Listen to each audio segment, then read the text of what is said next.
So John, how does it feel to be the favourite for the seat of Newcastle? Well, that's just an opinion. I don't put a lot of store in that. I'm not a gambler. And when I first heard of those figures, I thought the higher the dollar value, the better off you were, but it's the other way around. We've heard a lot tonight about how much work you put into the Lord Mayor's job. Roughly how many hours a week do you think you'd be doing on it? It varies. We just do the job when it has to be done. I'm in the office every day. Weekends we spend time viewing what's got to be done, and it fluctuates. But there's not a day goes by when you're not doing something in relation to it. So how can you possibly, even if it's for another year, only for a year, do two jobs, be a full-time member of Parliament and be a full-time mayor? I'm a person that believes that one person, one job. But if I'm able to finish the term, because that's a contract that I made, and I will finish it before I start. There are two examples we know about, Clover Law and Greg Piper.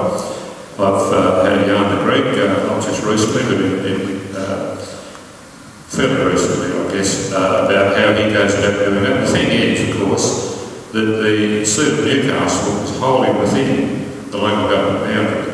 If it was otherwise, it would be...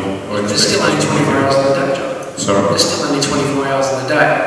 Yeah. So something's got to suffer, sure. No, I can't. I do a number of things now and then, and I'll be able to cope, I'm sure.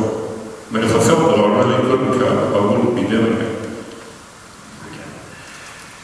A lot of we're talking about personalities and personal issues here tonight, and so much of, I think, the debate about yourself and about your suitability, if you like, as the next state MP revolves around personal issues, because whether you like it or not, a number of people that you have stood with at local council in the last two elections, virtually your entire team in the last two elections, have more than walked away from you. They've repudiated you, and they've become bitter political enemies, some of them here tonight. So, why do you keep falling out with these people? Are they wrong? Are you wrong? Is there some failure here to communicate? I don't think there's any right or wrong in any of this. I do the best I can. I do it honestly, openly, without fear of failure, and that's what I'll continue to do. In the job of a local member, I believe that I can represent the citizens of Newcastle in that seat in a way that is necessary, and I believe I can do it better than anybody else that's a candidate. And I've had the experience to know what's needed from the local government perspective, and I can see what needs to be done from the state perspective, so I can do it. So do you think you're going to work with the Liberal Party's virtually de facto Liberal MP? Is that the way you see it? Do you see yourself as a de facto Liberal MP, essentially? Is that what's going to happen? No, not at all. I'll be able to work with her as a government. We all anticipate that it will be the Liberal National Government, and I don't see any problem with working with them. But I've worked very closely with the Labor government, and former Labor governments, not this one. And I think I've done a very good job in getting that balance. I'll be able to continue to get that balance.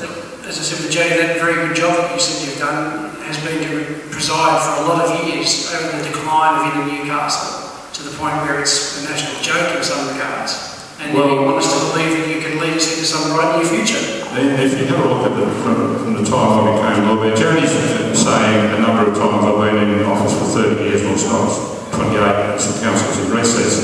But look at over those years, there were three other Lord Mayors: Joy Cummings, John Gordon, Greg Hurst.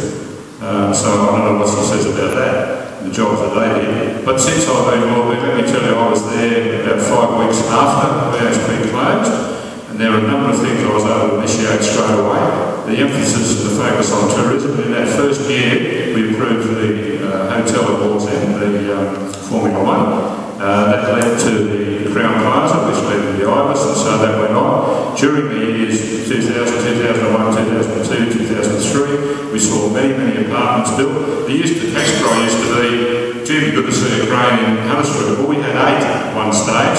Now, I led and fostered all of that. I also brought the council to the decision on the recycle bins.